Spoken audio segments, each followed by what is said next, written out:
Hello po, magandang hapon. Ayan, palong-palo ang lola nyo. Bacoor, Carmona, tapos Sahod Ulan. Update tayo.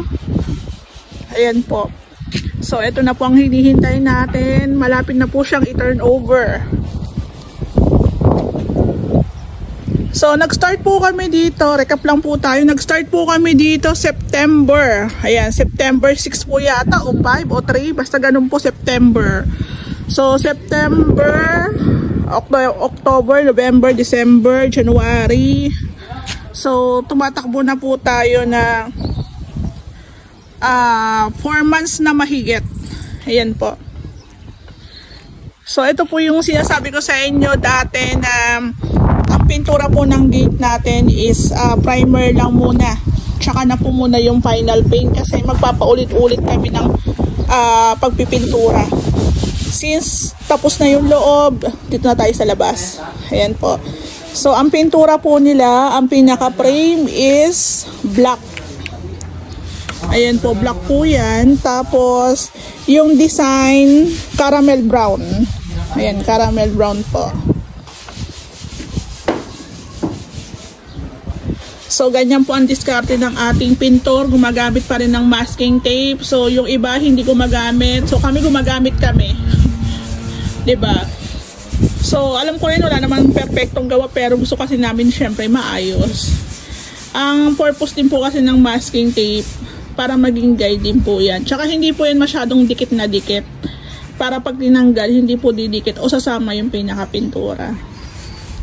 So, ito rin po yung concrete fence natin na pinalagyan na lang ni sir ng pinaka-slab. Or pinabuhusan na lang po dito para mas matibay. Kasi marami nagko-comments. Pero sabi ko nga, kung sa design po kasi ng may-ari, wala po ito. Wala po ito. So, ayan, katagalan, pag halos nabubuo na, nagkakaroon talaga ng mga changes. So, yung gate po natin dito, folding, main gate, tapos meron tayong pedestrian. Tapos, ito po yung ating drainage, trench drainage, ayan. May nag-comment sa aking post kasi wala pa kami nagawa. So, matatalisod daw dito. Lalagyan pa po kasi nito. Ayan. So, naka-primer na rin yan. Tapos, pipinturahan din po. Tapos, yung ating mga poste po, naka-deco stone naman yan. Tapos, the rest po dito is pintura na lang.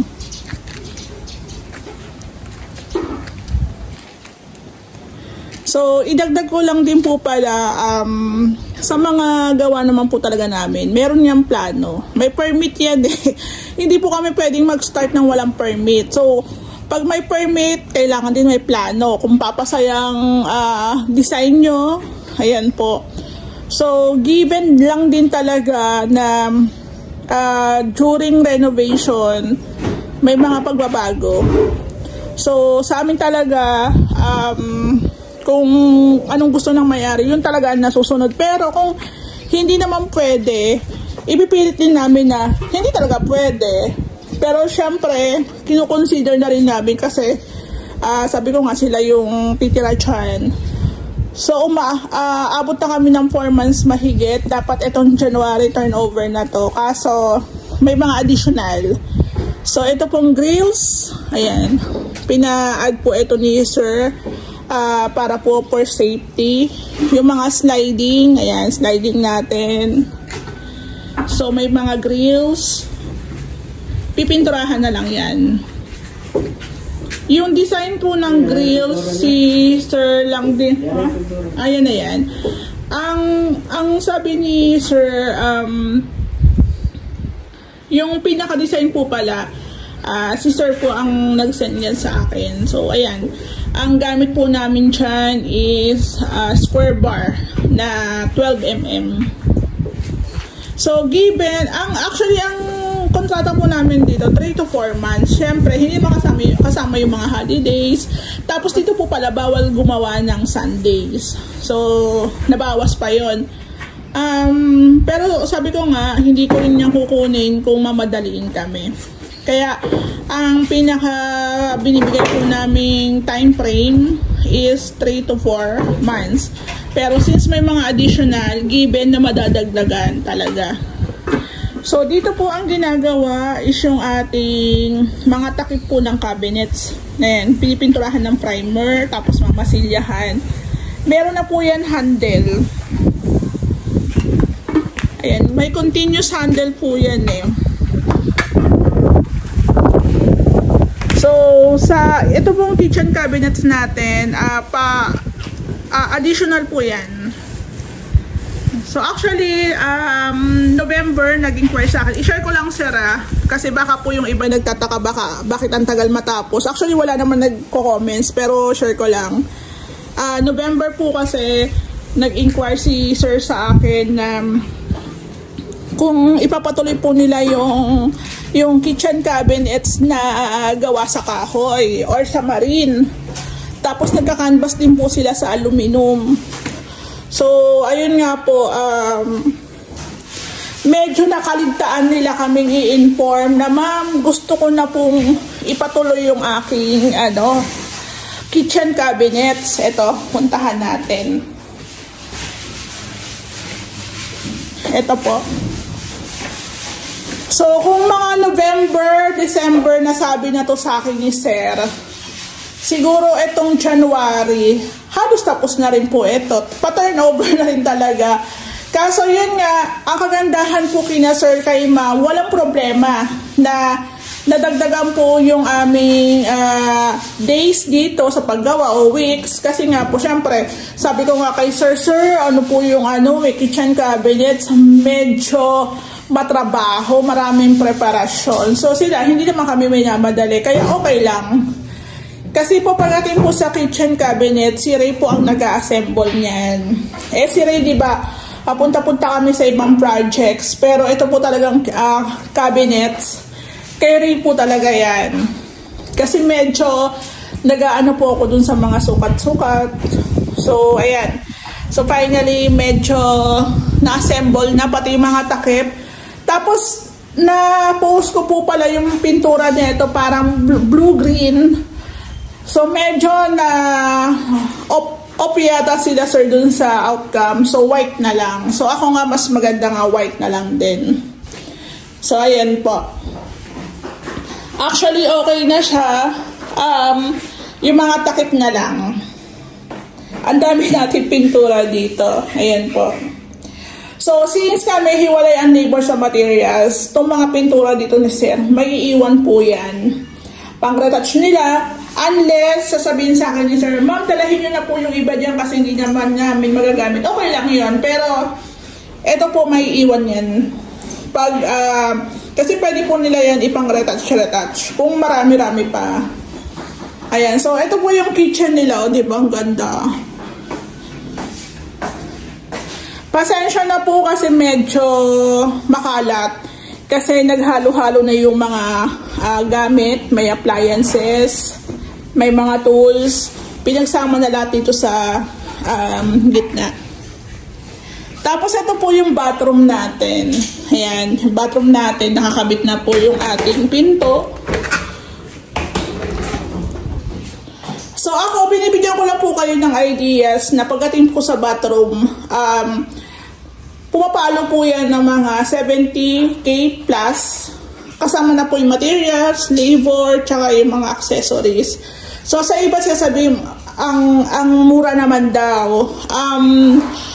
Depende po kasi yan sa mga accessories din na ilalagay. Pero kung ganitong halos lahat binago, talagang malaki po talagang gastusan. Ayan, ang ganda, diba? Halos kompleto na. Exhaust na lang po ang wala pa dito. Tsaka itong ating ilaw, pin lights. Hindi ko po alam yung pinakakapal nito. Parang 5 ba? Anong kapal nito? Laboratory? 5. 5 po yung kapal. So, lalagyan po yan ng tile grout.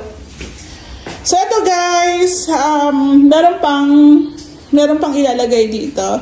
So, gusto nila sir is lagyan dito ng WPC bapol. Ayan. So kahapon nandito si Ray. Naglagay na si Ray dito ng mga pagsasalpakan po ng WPC baffle. Actually, first time namin to kasi ang gagamitin namin is WPC baffle. Kasi yung ginawa namin sa Lumina at tubulars po yun. Pininturahan lang. Since ito kasi pahabol, additional din po ito. Kung nasabi po agad nila sir, sana nakapag bago kami nag-tiles dito, nalagay na namin ba yung mga bakal. Kaso late nang nasabi. Pero syempre, pwede naman tayo manood sa YouTube. Makikita naman natin yung mga paraan dun kung paano gawin. So ito, pinatigas lang muna ni Ray. Tapos baka sa susunod na araw makikita na natin yung WPC baffles dito. Ayan, nakaka-excite. Ayan, nandito po yung ibang, ayan o, ito siya o. Guys, ito siya o, ayan o. Dito po siya natin ilalagay. So kung mapapansin nyo, kung dati ang team dito 10, 8, 7, ngayon 2 na lang, 3. Ganun po talaga sa project namin. Kaya nga sabi ko sa inyo, ikot-ikot lang po kami. Ganun pag umpisa talaga kailangan marami kasi maghuhukay, magsisemento, palitada, asintada. Pero pagdating po ng finishing na, konti-konti na po lumilipat, lipat-lipat na po kami. Kaya sinasabi ko sa inyo, ikot-ikot lang po ang team. Ayan, no rush po tayo. So maganda rin po itong naging design dito kasi kahit hanggang dito po yung pinaka-fence, hindi po nila pinasagad yung kanilang roofing. Ang ganda kasi parang hindi nakakasakal. Ang gawa kasi namin sa Lumina, single firewall po yun. Sagad-sagad hindi, nakakahinayang naman pong hindi isagad kasi halos sa 2 meters lang naman yun. Ito po kasi dito sa sahod, malaki talaga. So, imagine nandito yung kanilang roofing. Meron pang open dito. Tapos, pwede kang mag-garden dyan. Ayan, di ba? So, ito pong labas, may pintura na rin po yan. Yan na po yan. Siguro konting retouch na lang doon sa mga pinag-weldingan. Ito palang grills natin, pinturado na rin po pala yan. So, konti na lang.